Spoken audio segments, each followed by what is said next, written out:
there, my weeb minions of chaos. I am the Goblin King, and I'm here to educate you. To fill your ear holes and eye holes with another anime review.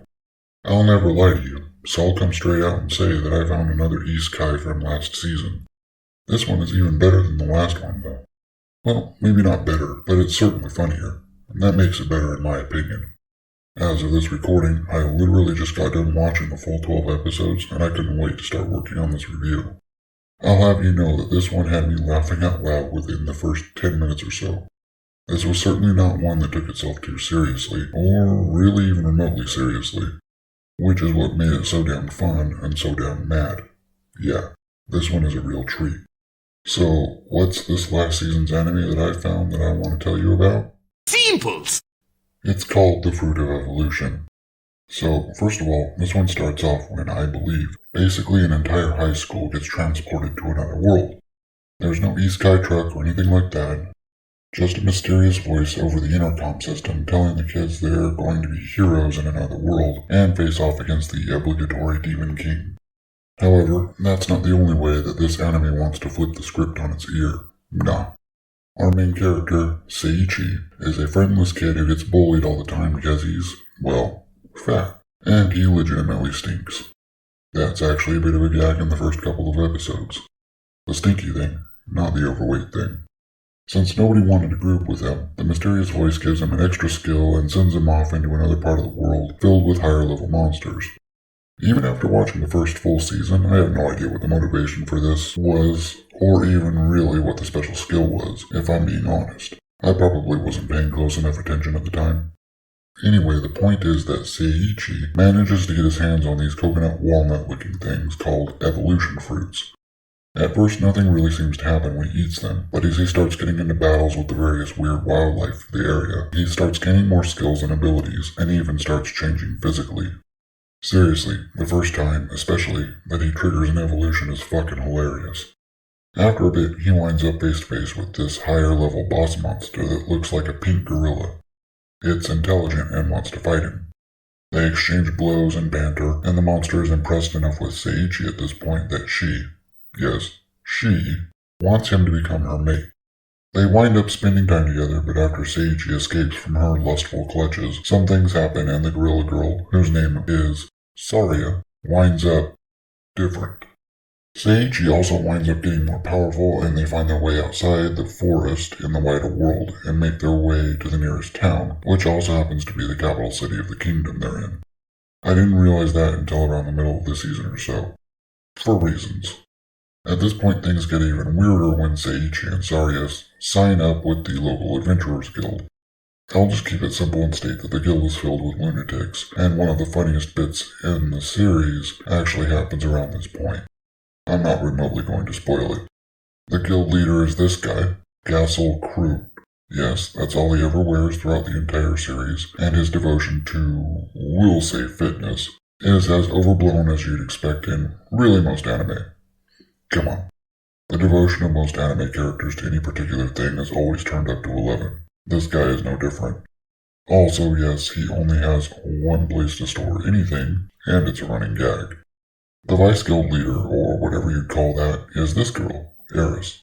She's probably the most level-headed of the guild, but she's still a lunatic.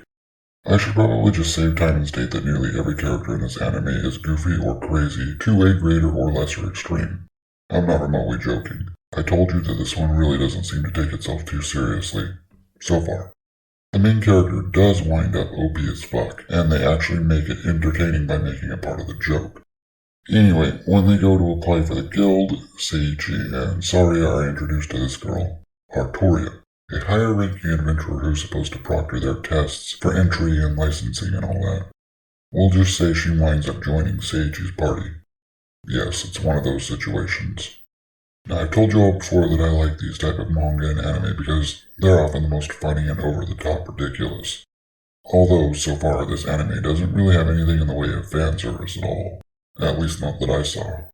There was one episode where Seiichi went looking for a mount and wound up with her. Her name is Lune. Hey, phrasing! Yes, I am aware of the words I chose, and yes, I chose not to change them. I meant what I said in the order I said it in.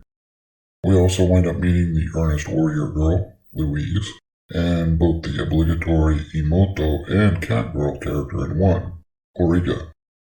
There are a lot of things I'm really glossing over because I want you all to watch this thing.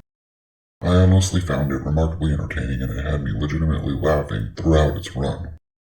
Though I'll admit that the first few episodes were the funniest. Not necessarily because it stopped being funny, but more because it started getting at least slightly more serious. Not a lot, just a bit more than it was before. I suppose if I'm being completely honest with myself and with you all, and I've already stated that I'll never lie to you all, that part was also the show's biggest weakness. Not taking itself seriously enough, that is. See, to me, this whole thing actually came off more than a little as a parody of this genre of storytelling. It's not so much that there are too many jokes or anything like that. It's more that many of the episodes and events, especially after Sage gets into that city, feel like so much filler. Yeah, we catch glimpses of a wider story and events happening around the mostly oblivious main character. Yet, none of these things even really start happening to him or impacting him until the last 2 episodes. By that point, it's the end of the series, which is a real issue from a storytelling standpoint. You can have all the humor and jokes that poke fun at the OP Isekai character and insane over-the-top side characters all you want, but you still have to try to tell a coherent story. Otherwise, you're just a sitcom. My only other bitch is that of the art. Much like last week's pick, it wasn't terrible, but it could have been better, to my mind. Again, I've seen it. It's just that some of the character designs were fairly simplistic is all. Though I will state that seeing the style of Sage's character design actually change as he evolved was kind of neat. Going from a more standard shonen style to a more shoujo look was pretty funny, honestly. Otherwise, for real, this is definitely another to add to my pull list. I thoroughly enjoyed watching this one, and it's a definite recommend. That being said, that's all I got for you on this one. I'm sorry for being fairly sparse on details again. However, this one was definitely one you have to watch because details would just give away too many of the good jokes. I feel like I spoiled the thing just with the Saria reveal, but I couldn't not give that one away and continue to do the review. Anyway, let me know what you all think in the comment section below while you're down there. Help my channel level up by clicking those shiny buttons. I appreciate you doing so. I'll see you on Saturday for the week in pop culture, my goblins. Late.